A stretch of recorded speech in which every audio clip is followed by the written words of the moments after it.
In today's video, we explore 6 haunting tragedies that turned outdoor moments into indoor funerals. From a fatal fall into a hidden crevasse in Wyoming, to the icy drowning of 2 young photographers on a lake. These aren't viral stunts or high-profile expeditions. They're quiet, personal quests that ended in horror. It was April 2nd, 2016. The air above Wyoming's Dinwiddie Glacier was cold and still, thin clouds drifting over the high alpine basin. Only one set of boot tracks cut across the snow. Trevor Yates, a 29-year-old substitute teacher from Missoula, stopped briefly to adjust his helmet and log a quick update into his GoPro, marking the summit ridge and the final stretch ahead. Trevor was the voice behind a project documenting solo expeditions to Patagonia, the Cascades, and the Tetons with raw footage. He spent his modest teaching salary chasing summits, grounded in the belief that suffering sharpened clarity. In his videos, he often emphasized that he climbed alone to confront fear head-on, believing that solitude left no room for illusions. Solo mountaineering leaves no margin for error. One mistake in technical terrain or unstable weather can be fatal. Trevor had planned his Gannett Peak attempt for months, but left in late March, well before safe conditions. He chose the Dinwiddie Glacier route despite warnings about unstable snow and cornices, and justified it on camera as a necessary risk for personal growth. But park rangers issued specific warnings about cornice collapse. Recent storms had layered the upper slopes with wind-loaded snow, creating unstable cornices, fragile snow ledges that form on leeward ridges. And at 11:15 a.m., Trevor had unknowingly walked into this deadly trap. Unaware that he's standing on a corniced ridge, he pauses to check GPS, then pans across the Dinwiddie Basin, a cathedral of ice and rock. As he surveys the view, his voice is calm as he talks to the camera, remarking that the scene before him represents what perseverance looks like. And then, disaster struck. Trevor begins leaving the corniced ridge. His footfalls are cautious but committed. Then, a hollow thump. The video shudders. In a blink, the world beneath Trevor liquefies. The cornice gives way, not in an explosion, but in a terrifying slow-motion slough. From hundreds of feet, Trevor drops. For 5 seconds, the video captures nothing but dizzying chaos. Sky, ice, blur. Then from far below comes the unmistakable sound of screaming. The camera spins mid-air, glimpsing cliffs rushing past in a nauseating tumble. Then impact. A brutal crunch of wind, gear, and flesh. The footage cuts to black. When he didn't return that night, his roommates reported him missing, knowing he'd gone solo to that peak. A search team was immediately issued, using avalanche probes to find the crevasse where they found Trevor after 3 days. Lying 60 feet down, he was wedged between ice walls. The fall shattered his ribs, broke his femur, and split his helmet. Hypothermia would have followed if the impact hadn't killed him instantly. A quiet funeral was held in Missoula. His parents declined interviews. His small blog remained online for months, visited by other solo climbers who left messages. The Forest Service temporarily closed the Dinwiddie route, but reopened in a few months after updating their warning signages. Trevor's final steps weren't reckless. They were simply one step too far into a margin that had silently collapsed. It was November 13th, 2018. Cold sunlight skimmed Lake Superior's partially frozen surface. At the edge of the Apostle Islands National Lakeshore, 2 figures moved across the ice, small against winter's early grip. From a distance, it looked peaceful, but the silence hid dangers that would claim 2 lives before day's end. Caitlin Hua, 22, and Marissa Dalton, 24, had met as photojournalism students at the University of Minnesota. After graduating, they started freelancing together, scraping by on wedding gigs and seasonal work. Their shared Instagram account focused on ice photography. They had just crossed 1,000 followers, but they believed the right winter shot could break them into bigger opportunities. The Apostle Islands ice caves were their calculated gamble for breakthrough content. That November, a freak cold snap swept across the region, freezing the lake's surface earlier than usual. Locals knew it wasn't safe yet. Ice takes time, depth, and sustained cold. Rangers hadn't opened the trail, but no safety markers were placed. However, the girls saw opportunity: untracked snow, untouched ice, a backdrop the internet hadn't seen in nearly a year. They parked at Myers Beach around 10:30 a.m. and walked 0.8 miles over lake ice toward the sea caves. The wind was low, the sky bone white. A solo hiker returning warned them of cracking sounds ahead, but Caitlin brushed it off, saying they were light and wouldn't stay long. If only they knew ice was already shifting. From a ridge 300 feet inland, a drone pilot was filming the shoreline when he noticed them. His drone feed captured the two women setting up a tripod outside a shallow cave, framed by icicles and arched basalt. Marissa held a remote shutter. Caitlin adjusted the camera. Neither of them saw the hairline cracks spidering across the ice behind them. Then, a sharp, percussive crack. The drone footage shows the moment disaster struck. A long pressure seam snaked beneath them. The women turned, stumbling toward shore. Within seconds, the ice buckled catastrophically. Both plunged into black water. Caitlin struggled at the rim, arms flailing, trying to grip the ice shelf. She thrashed in the black water for 40 seconds, gasping against the cold that stabbed like knives into her chest. Marissa never resurfaced. The ice above them had already slid shut, and the lake swallowed their final movements in silence. The drone user called 911 immediately, but it took nearly an hour for rescuers to reach the scene due to the remote location, snow-covered roads, and limited ice access. When rescuers arrived, the women were gone. In near freezing water with no signs of surfacing, responders assumed drowning. Divers began searching the next morning. After 4 days, they found the bodies 20 feet apart. Hypothermia had taken them within minutes. Their funerals were small and local. The story never made national headlines, buried beneath California wildfire coverage. A single laminated sign now stands near Myers Beach, warning of early ice conditions. The rescue reports revealed the ice had been just 2 inches thick, half of what's considered safe for foot travel. Caitlin and Marissa weren't reckless. They were eager, unseasoned photographers trusting what beauty often conceals. It was August 18, 2017. At 7:40 a.m., harsh light cut across Mount Washington's eastern face, highlighting snow streaks still clinging to Tuckerman Ravine.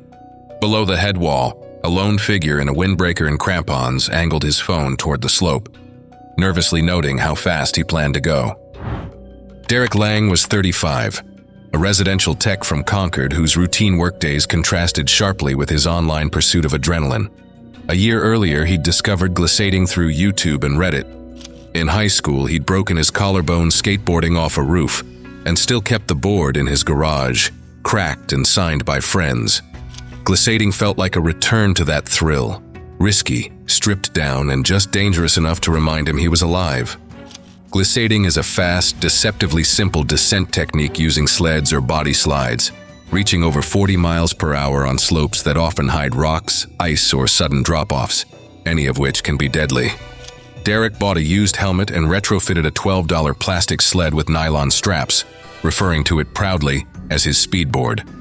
Though he had no formal training, he joined a Facebook group of amateur sliders who traded clips and tips. Tuckerman came up often in their posts, steep, fast, and risky, which made it ideal in his view. By mid-August, most hikers had traded crampons for trail shoes, but Derek saw opportunity. Crusted snow still clung to the ravine's gully. Rangers posted no new warnings, but the Appalachian Mountain Club discouraged solo descents this late in season. Still, Derek parked at Pinkham Notch and began climbing alone into silence. No one else entered that day. By 7 a.m., he was alone on the head wall, filming a short selfie clip with his GoPro about pushing limits, unaware he was already past one. Derek dropped into the chute on his homemade sled, clutching the handles. The snow was worse than it looked, uneven, icy, scattered with rocks.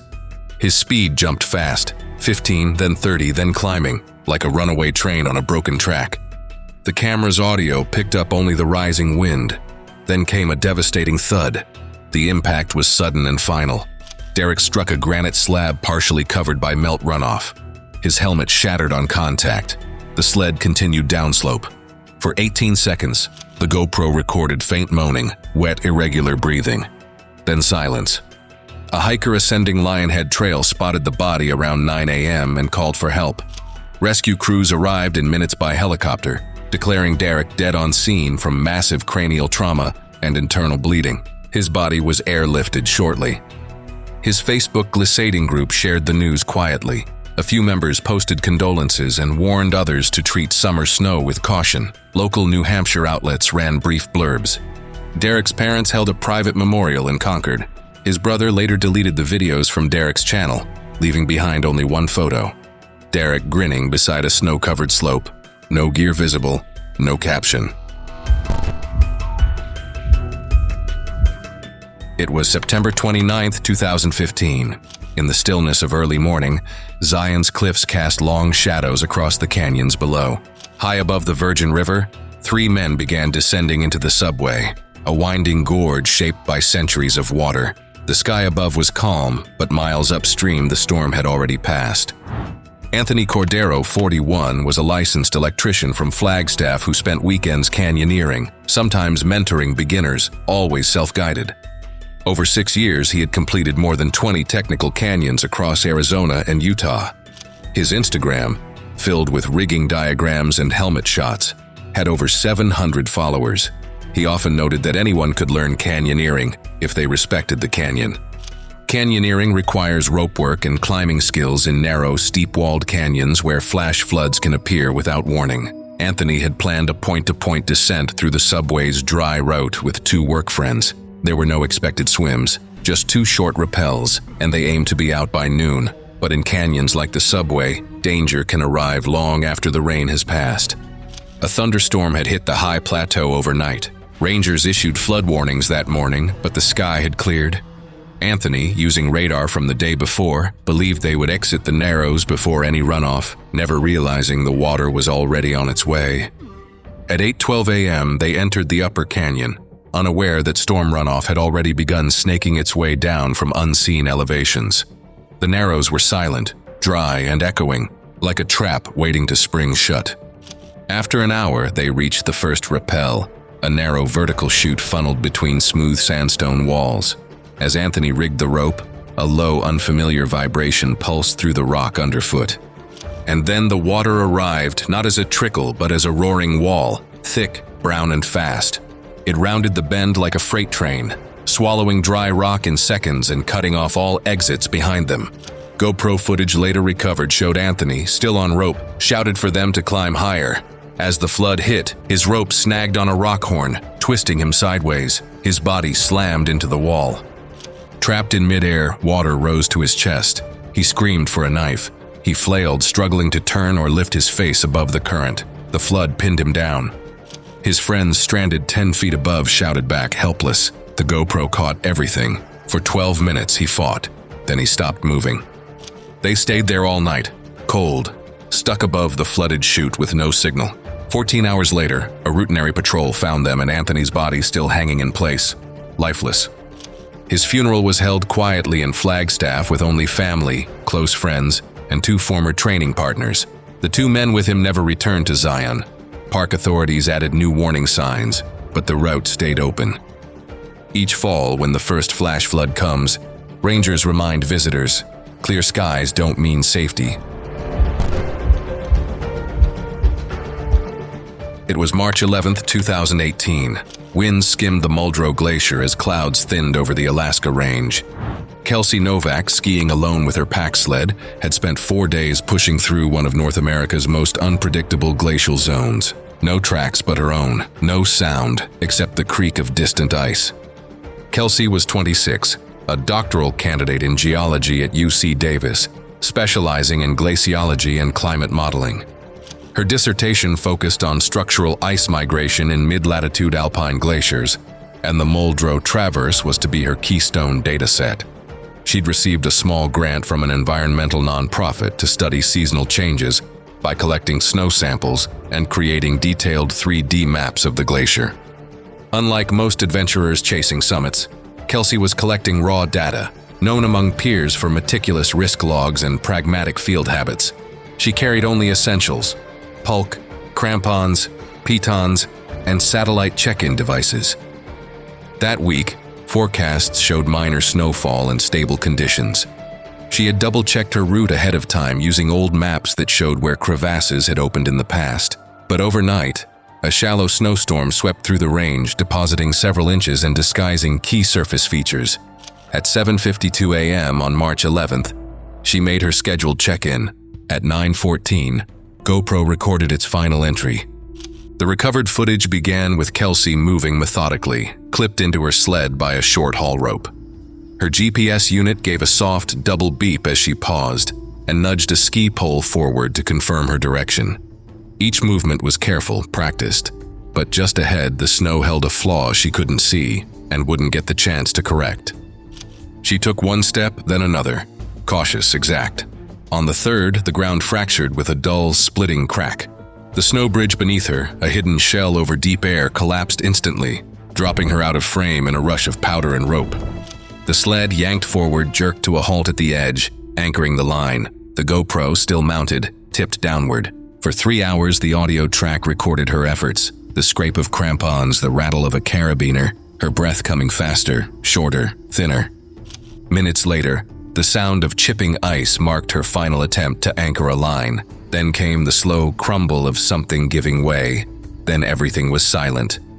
Denali Rangers took 3 days to reach the location after her satellite check-in ceased. They found the crevasse by GPS, rappelled in, and discovered her frozen body upright in the harness. Kelsey's passing was quietly acknowledged within academic circles. A small memorial was held outside UC Davis's Earth and Planetary Sciences building. Her name was added to the glacier's permit history, along with new crevasse detection guidelines for solo researchers. Her logs and footage were never made public, some said out of respect, others because they were too hard to watch. It was July 6th, 2015. Sunlight cut across the cliffs above Telluride, casting sharp shadows along the exposed Via Ferrata route, etched into the canyon wall. Below, hikers and climbers clinked carabiners and snapped photos, but one man moved alone, off route, driven by quiet determination and a fatal miscalculation. Noah Briggs, 33, had lived most of his life in Pueblo, Colorado. He'd grown up the youngest of 5 in a chaotic household, often left to figure things out on his own. That early independence hardened into a streak of impulsiveness. He trusted gut over caution, momentum over planning. A bartender by trade and recreational thrill seeker by impulse, he had recently thrown himself into extreme sports after a difficult breakup. The Via Ferrata climbing spot, a place for hiking and mountaineering using fixed rungs and cables, captured his imagination. He bought harness, lanyards, and helmet online, binge-watching tutorial videos, especially solo climbs. Before his attempt, Noah posted about cutting out distractions and climbing through pain. The Telluride Via Ferrata, a 2.5-mile horizontal traverse across sheer cliff walls, is one of the most scenic and heavily trafficked routes in the U.S. It's also deceptively dangerous when approached casually. That morning, Noah started the standard west-to-east approach, but grew frustrated by slow tourists ahead. Instead of waiting, he veered onto an unmaintained path, an old climber's route with rusted anchors and missing bolts. A solo hiker above, sensing trouble, began filming. Noah reached a narrow, exposed shelf where one iron rung had snapped. He unhooks both safety tethers, against every protocol taught in the sport, to step around damaged hardware. Below him, 600 feet of empty air waited in silence. Suddenly, his right foot slips slightly, forcing him to shift weight to his left hand. As he moves laterally, his heel catches loose gravel, and he pivots off balance. For a split second, his hands grasp at nothing, then the canyon takes him. His body tilted outward and he fell backward into open air, his harness flapping uselessly as he bounces down the cliff face, striking 2 ledges before disappearing from view. The person filming immediately called for help. Rescuers located his body 4 hours later at the canyon floor, using drone scanning to identify the impact site. The fall had been unsurvivable. His helmet was shattered, still clipped to his pack. His gear showed no mechanical failure, only misuse. There was no formal funeral. His family held a private gathering in Pueblo. Locals in Telluride placed a white climbing helmet at the base of the cliff as a quiet memorial. In outdoor communities, this gesture symbolizes respect for a fallen climber. Officials quietly affixed a discreet warning plaque beside the compromised rung. In interviews, they acknowledged the hazard had been flagged before, but no action was taken until after the tragedy. Thanks for watching. If you're compelled by true stories where everyday journeys turn into sudden deaths, click here for more.